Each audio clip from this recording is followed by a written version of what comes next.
Hello and welcome to the Communication Solution Podcast with Casey Jackson and John Gilbert. I'm your host, Danielle Cantin.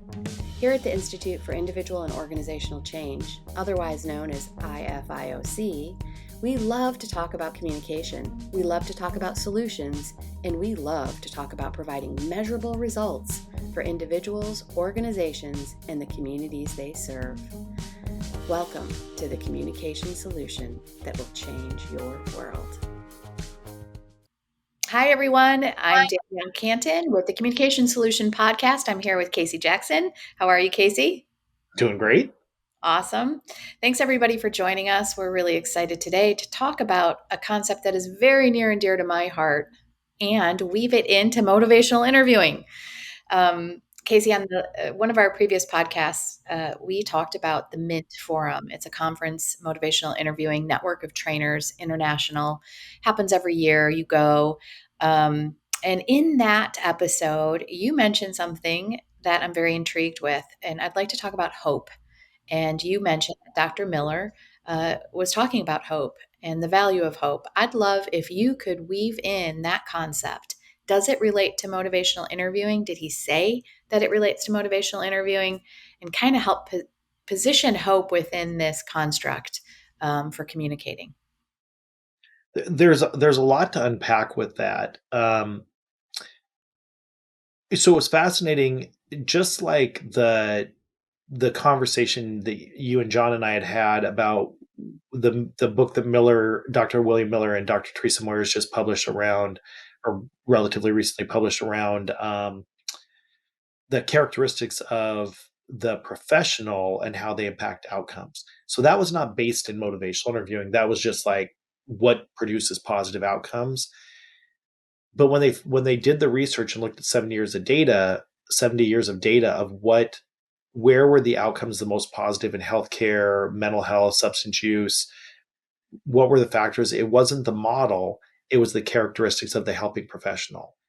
So that wasn't motivational interviewing, but what Miller was talking about is when you look at the top five characteristics are the things that we teach and we train in motivational interviewing. So it's like, wow, now you can see where the data crosswalks. I think there's a similarity because now the next book that Miller's going to write and he's researching right now is around hope and the power of hope. So he's looking at all the data around that, and he just presented his preliminary findings, and he hasn't even started writing as much of the manuscript yet, but just still gathering data and starting to jot down notes. And it was fascinating. So like you had said before, we can kind of get off on the woo-woo-y side of hope and, the human spirit and lean into that. And there's so much magic and potency and power to that. There were several things that he had talked about. And I think that you'd be hard pressed to be able to be highly skilled or proficient at motivational interviewing and not have more of an optimistic perspective. And optimism is just one of the qualities embedded in hope, that there's an optimism to hope. If you bridge it to the science, this was so fascinating to me. And this is where he was kind of chuckling about it, that for as maddening as it is to researchers, it is such a powerful reality, and that's placebo. Researchers just get, and practitioners are just, it's just annoying that placebo effect has so much potency. Power, yeah.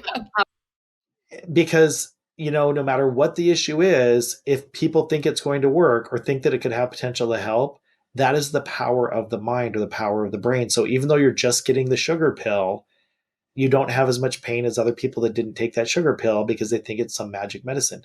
That the placebo effect is real, and you cannot escape the research that shows how effective placebo effect is. It's consistent, and it's maddening because was Dr. Miller laughing at that too? That's what he's talking about. A researcher and a scientist, he was laughing at the. Yeah, it's just kind of chuckling. It's like, for as much as we get annoyed and we want to kind of dismiss placebo, the data keeps drawing us back to placebo effect. So placebo effect was partially what he was talking about in terms of a comprehensive assessment of hope, because placebo effect is rooted in the fact that people hope they could get better, and they hope this pill or this intervention is going to make a difference. And their hope is so strong that their outcomes improve consistently with placebo effect. So you can't ignore that. Um, and then he talked more about the research around. He even shared a story that was pretty fun. I didn't know this history, but I knew about Mesmer, which is where hypnosis came from, and I can't remember his first name, but I think it was Joseph Mesmer, but can't remember his actual name. But it's where mesmerized came from, and hypnosis came from, because he could take groups of people and magnetize them, and they would get healthier, and they were getting better outcomes.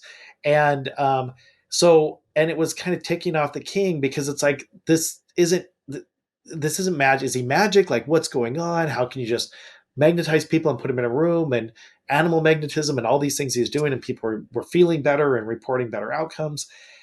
And so what he did is he paid a researcher, which happened to be Benjamin Franklin, to research this and find out, is this true or not true?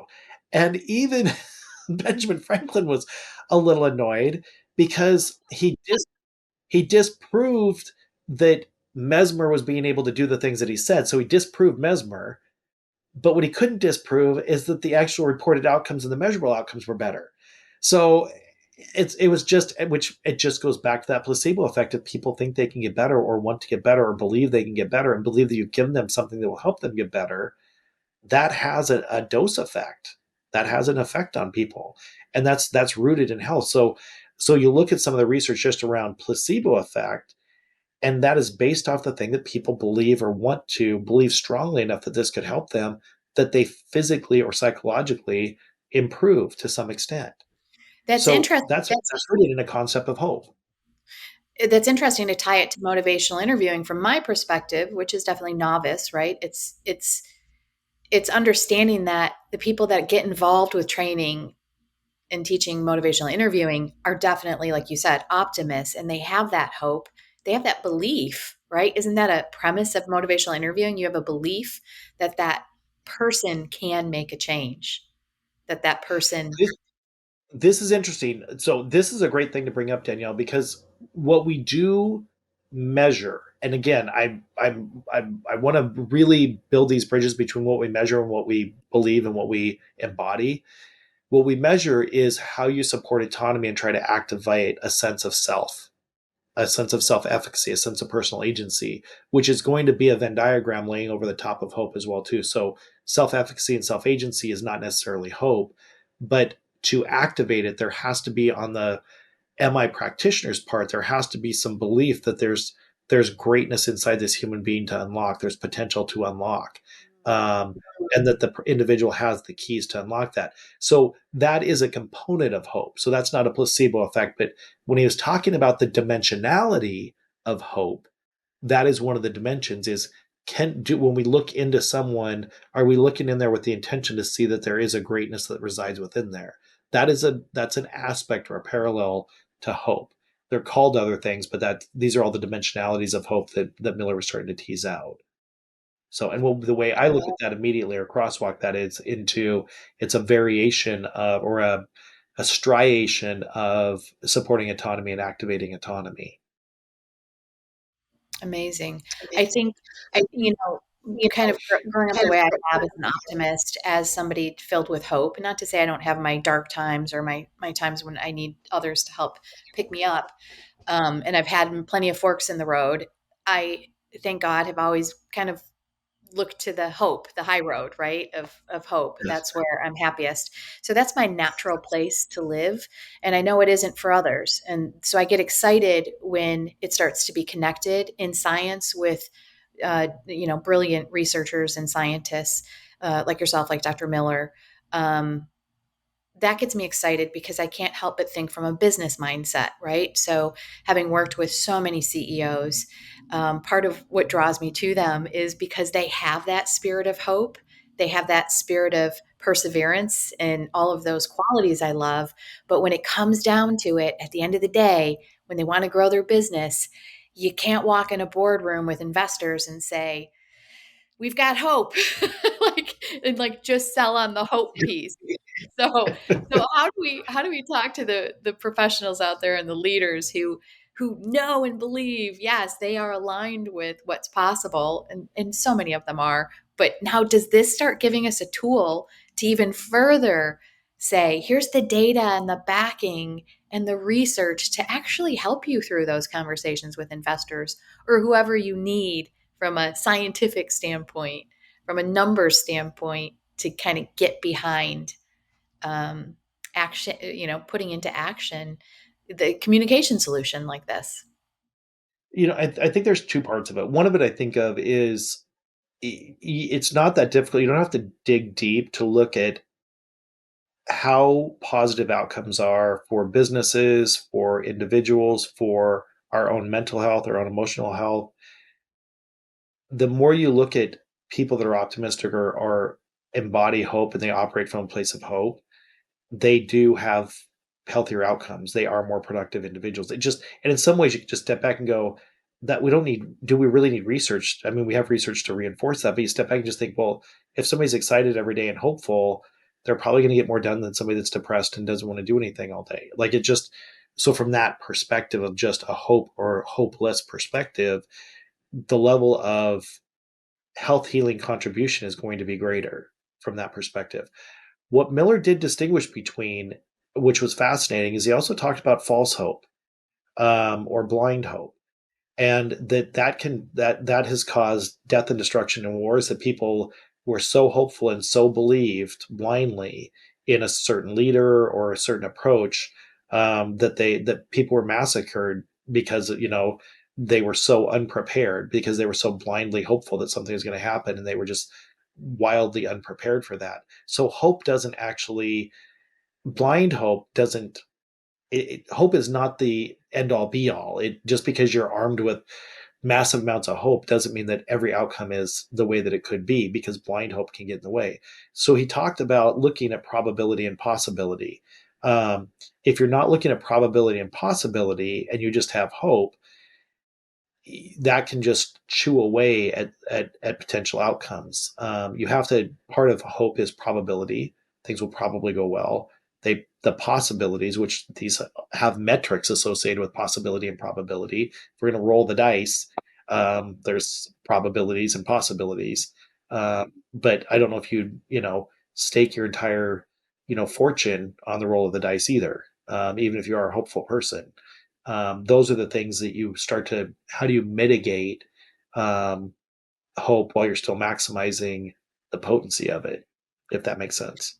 It does, because I think that that's what drew me to you when I saw you on stage speaking. It was a senior living conference. And me as a branding person, I've been doing this for decades, and branding is so deeply rooted in the culture of a company and it's intricately tied. So it's always challenging if I help a brand, like the leader, the vision of the leader come to life.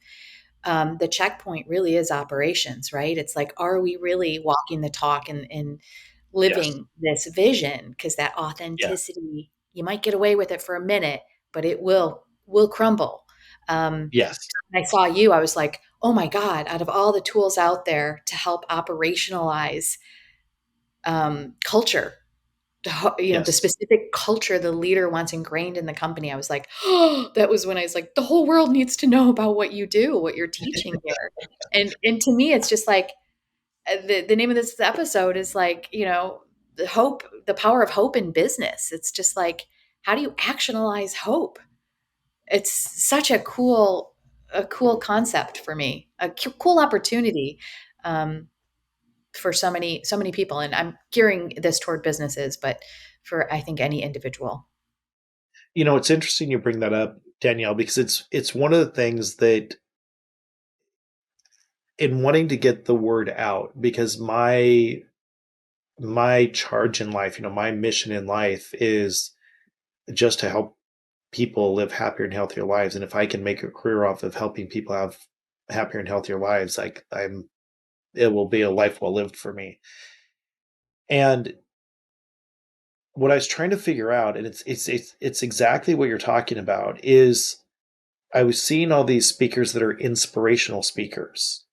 I saw these people that were motivational speakers, which what people think motivational interviewing is, which it's not. It's not about motivational speaking. Used to. And I would see these companies, because usually private nonprofit, you don't get to access that. You usually can send people to a conference and hopefully there's somebody that's motivational or there or inspirational there. But corporations bring in these inspirational people or these motivational people. But what I was able to observe in all of this is that just because you can inspire does not catalyze change. Because if you're not catalyzing change, people walk away inspired, but over the course you will see that titrate over the course of days, weeks, or months, that then they're back into status quo again. And so for me, I'm thinking, you can invest in inspiration, which is, there's nothing wrong with that fundamentally. But if you're not catalyzing that into changing your culture, it's just another good speaker who had a really, intriguing story that we were glued to every word that they said, but it didn't catalyze change or a shift in our culture. And I think that people keep thinking that if you expose people to it, they will become that. And that's just not true. You can't just expose people to a great pianist and now you're a great pianist. You can't expose them to a phenomenal athlete and now you're a phenomenal athlete. You know, it there is a formula of how do we catalyze this and move it into change. That for me is my obsession about fidelity based motivational interviewing, because we know both the mindset that we can measure and the skill set that we can measure to help people shift and improve outcomes for themselves and other people. Now you take this inspiration or that motivation, and if you can catalyze that into cultural change within an organization, it's what I keep saying over and over and over again in terms of it is the mastery of aligning behavior with values and to providing a skill set for how to do that.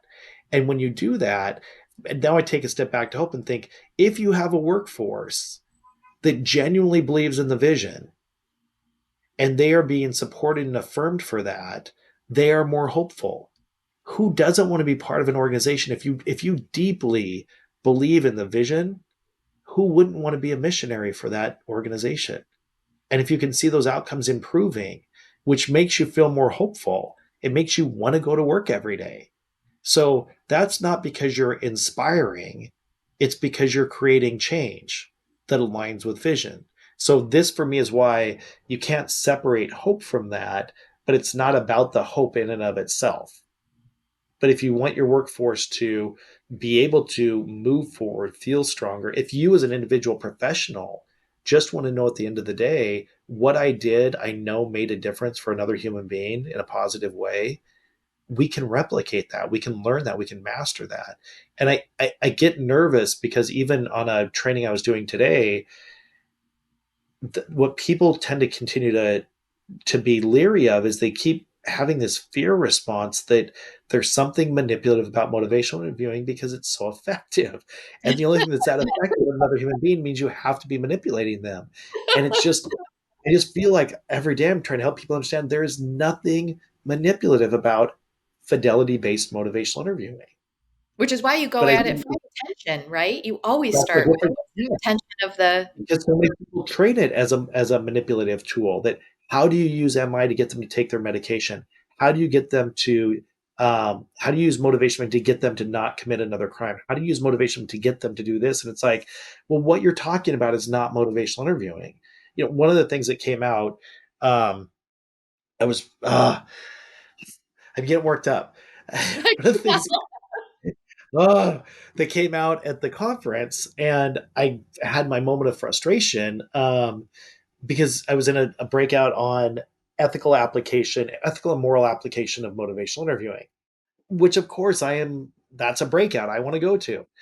And I was getting frustrated. And this is where I think, am I just missing the point? Am I just on my own Casey Jackson track?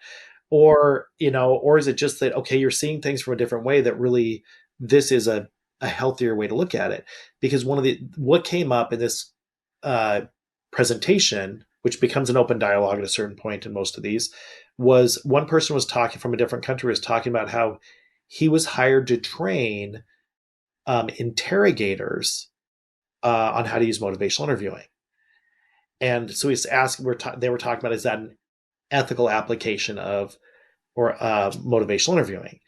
And his rationale was, but if we're getting confessions from people that will prevent a war crime from happening, we're sacrificing the one for the good of the whole. And for me, that's a conflation of the issues. And that's where I start getting frustrated because, like, okay, now we're conflating two different things. Because if you're using it to interrogate someone, it's not motivational interviewing. And what the speaker was saying is, no, that's not an ethical application of motivational interviewing. And I said, so if you listen to that tape, because this presenter was somebody that actually codes motivational interviewing using the Mighty, and I said, so if you code it, will it score as motivational interviewing? And she said, well, no, it's going to score low in the spirit of MI. And I said, if it scores low in the spirit of MI, it will not score as motivational interviewing, which means it's not motivational interviewing. Does that make sense when I say that, Danielle? 100% does, and you're getting me riled up.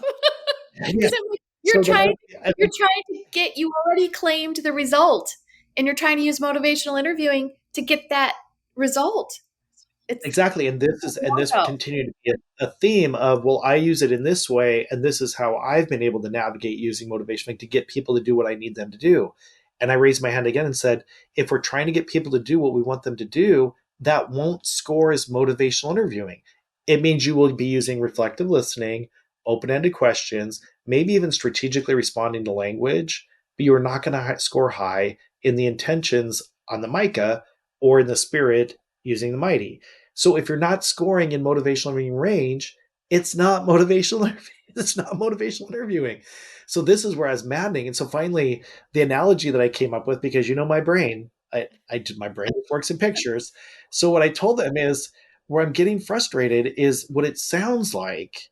This is where my brain was at with it. And how I explained it to people afterwards who were asking me what I was talking about is it feels like the conversation is it okay to use a ripe or an unripe plum when we're making our apple pie?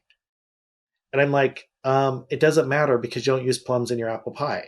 And they're like, I know, but we're using should we use a ripe or an unripe plum in our apple pie? And it's like, yeah, that's not an apple pie. We only use apples in apple pie. I know, but They I use might be plums. they might be like me because I'm sitting here. I don't cook or bake, so I was like, I do know there's a plum in an apple. Because there's not. Because that would be an apple plum pie, or it would be a plum pie, but it wouldn't be an apple pie. And this is where I just get. I think this is my obsession. Ironically, as a clinical social worker, that I'm so obsessed with fidelity because I'd normally be on the other side arguing a different point, but since I believe so strongly in fidelity, you only put apples in apple pies.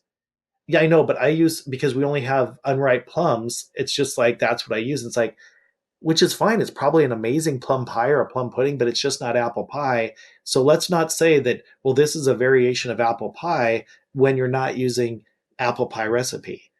And that's Yeah. how I have to go back to my brain's so simple that way. That's like I need to just keep it simple in my brain because all these applications that people are talking about, ethical or unethical application of my mind, going, those will not score as motivational interviewing because it's not supporting autonomy.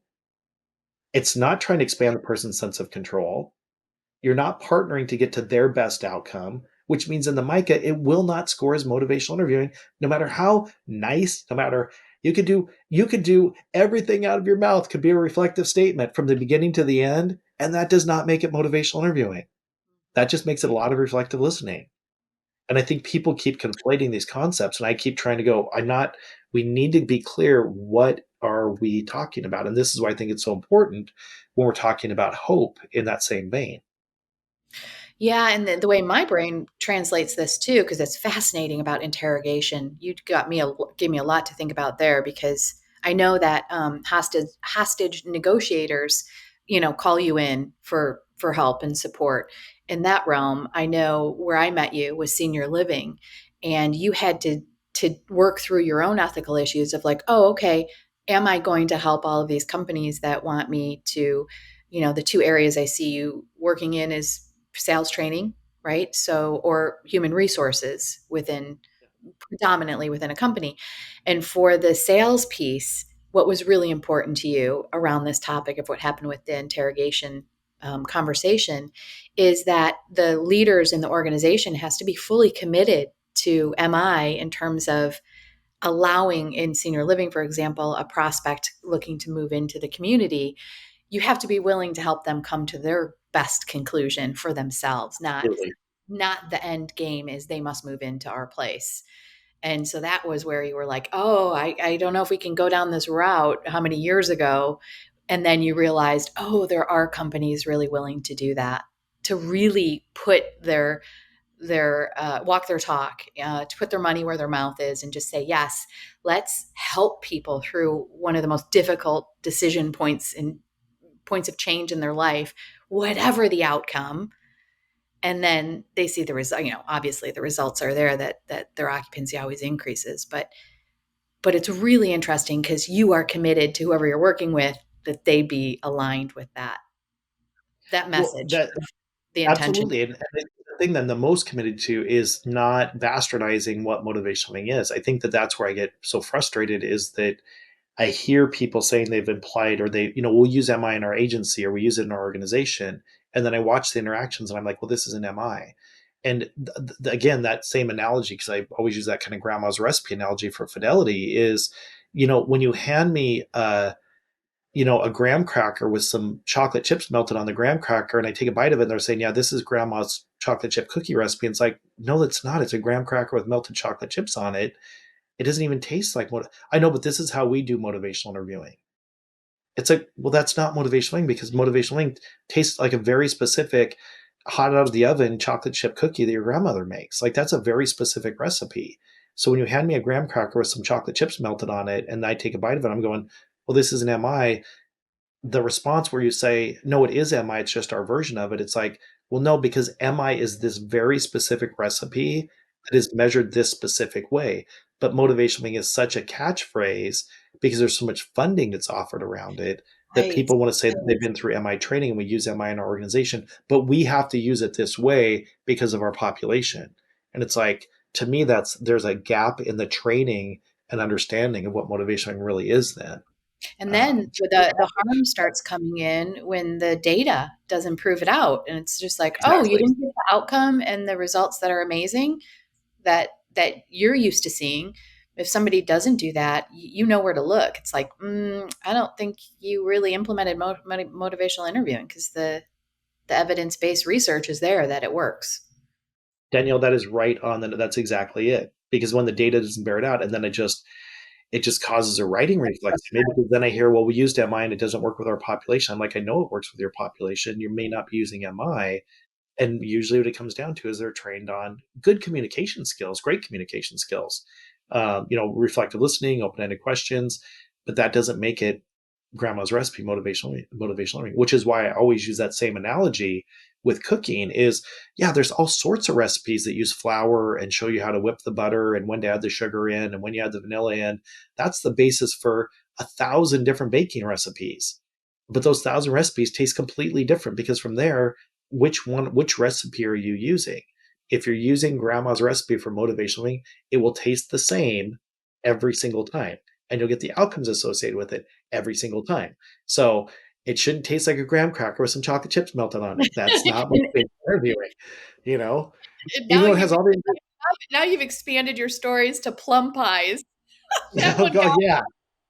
Well, that's what it's like. Well, I used MI this way. So was that nothing? And it's like, well, that's not motivational interviewing, and people are really struggling with that in the breakout, going, well, no, this because I use it that way too, and it's just like, then I'm just like, oh, I'm in a rabbit hole that's going to be hard for me to get out of in my own brain because it's like, yeah, if it's not measuring as motivational interviewing, it's not motivational interviewing. yeah. Wow, what a winding road of hope we just went on. So fun.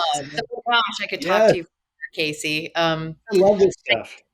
I think catalyzing hope is a very intriguing, compelling topic that I'm excited to get this out there because it is available. So, anybody, all of you listeners out there, if you want to catalyze hope and prove it and back it up, reach Yeah. out and we find a way. But any last words you'd like to share about this topic, Casey? Yeah, the one thing I'd say is just that I've said this so many times in so many of the podcasts. but this podcast is 100% about you, those of you that listen. And I've ran into a couple of people that said, "Hey, I listen to your podcast," and I've invited them on, and so they're going to be coming on. If you ever want to have a conversation about motivational learning and you're a listener, and there's a question that you have, or you're like, "Oh no, I couldn't do that," or "I'm not," these are the things that I hear from people. I'm like, this is the only reason I do it. It's not to hear myself talk. The reason I do this is because I want people like you to jump into the conversation with me and pick my brain and stretch my brain and talk about things that you're the most interested in. So it's just another time that I'm going to keep throwing those invitations out there, to reach out to us and just say, "Hey, I've got some things. Could I be on the podcast?" I can tell you that more often than not, the answer is going to be yes. I want you to, I want to hear what your thoughts are. And if you disagree with me, that's totally fine. Like, this is a chance and a space for people that are interested in these topics to really be able to dive deeper into it and really, flesh it out and see where does this fit in my life? And can this help me be who I want to be professionally or personally? So yeah, I just want to keep putting that invitation out there to anybody that's listening to the podcast. Awesome. I appreciate you so much, Casey, and all the listeners. We appreciate you beyond measure. It's incredible. Very Thanks much. for trying to be that change in the world and actually doing it. Thank you, thank you, thank you. We'll see you Thank next you. time. Thank you. Take Thank care. you for listening to the Communication Solution Podcast with Casey Jackson and John Gilbert. As always, this podcast is about empowering you on your journey to change the world. So if you have questions, suggestions, or ideas, send them our way at casey@ifioc.com. That's CASEY@ifioc.com. For more information or to schedule a training, visit ifioc.com. Until our next Communication Solution Podcast, keep changing the world.